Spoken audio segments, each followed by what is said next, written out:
Hey everyone, welcome back for another deep dive. You know I love getting totally immersed in a new article or book. Yeah. And today we've got a really fascinating one. Okay, cool. It's called New Living Reality Okay. by Shawn Wondunna Foley.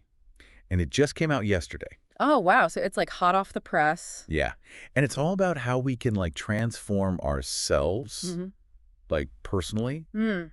and I guess collectively transform the world around us. Okay, interesting. Like right now, Mm. there are all these really cool ideas in here about intuitive success Okay. and collective manifestation. Wow. It almost sounds a bit mystical.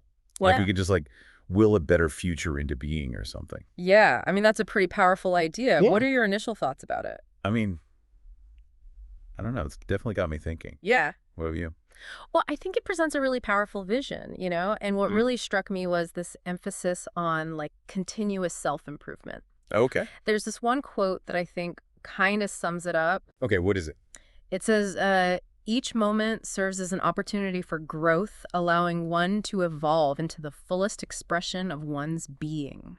Wow. It's pretty deep, right? Yeah, I like that. It's not about reaching some destination. Oh, It's constantly evolving. Mm-hmm.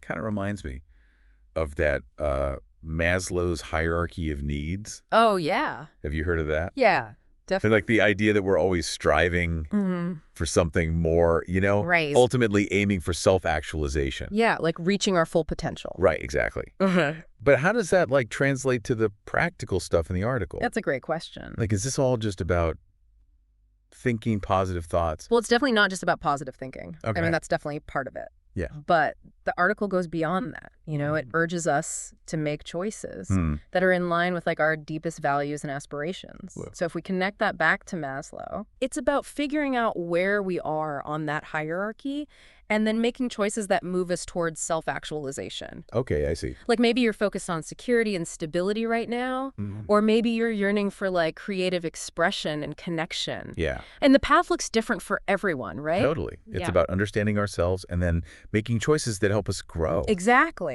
So speaking of choices, Yeah. the article really emphasizes how positive choices lead to a transformed life, almost like a ripple effect, Huh. But is that really how it works? Yeah. Can just choosing to be positive actually change things? That's a really interesting question. I think we often underestimate the power of belief. Okay. Think about the placebo effect. Oh, yeah. People's health actually measurably improves just because they believe they're receiving an effective treatment. That's wild. Right. So it's not magic. No, definitely not magic. But our beliefs shape our actions, right? Yeah. And those actions have consequences in the real world. Yeah, that makes sense. So it's about aligning our mindset with our actions, Exactly. which brings us to this section called Steps Towards Dreams. Okay. It's not just airy-fairy concepts. This is actual advice on turning dreams into plans. I like that. Yeah. So what resonated with you there? Or Wow. what practical tips could we give to our listeners on how to actually make those dreams happen? Absolutely. So one technique that I find really helpful is something called the reverse calendar.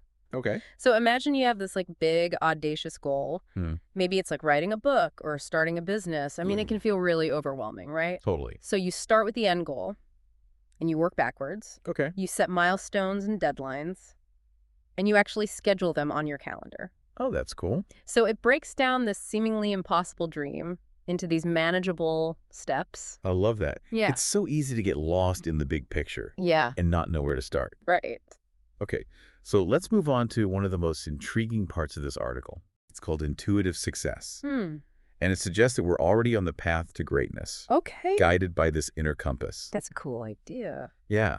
So how do we tap into that? How can our listeners learn to trust their intuition more? I think intuition is often misunderstood. Yeah. People see it as this mystical force or something. Right. But in reality, it's more about recognizing the subtle signals Okay. and patterns that emerge from our subconscious. It's a blend of experience and knowledge Mhm. and those deep-seated desires that we were just talking about. Right. So to develop your intuition, you have to practice regular reflection, That's things it. like journaling, Mhm. meditation, Even just quiet moments of contemplation, these can help you become more aware of those inner nudges. It's not about ignoring logic. Right. It's about integrating it with that gut feeling. Exactly. Okay, so the last thing I want to touch on is this idea of collective manifestation, Yeah. which is all about this shared vision and unity Okay. for creating a better future. I like it. It's a beautiful concept.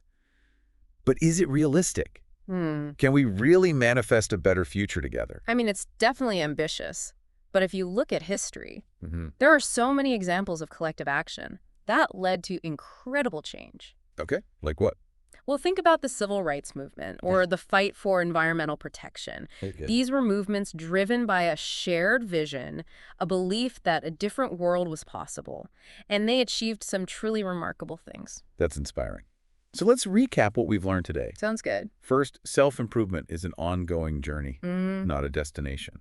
Second, positive thinking is powerful, but it's the actions we take that really shape our reality. Right.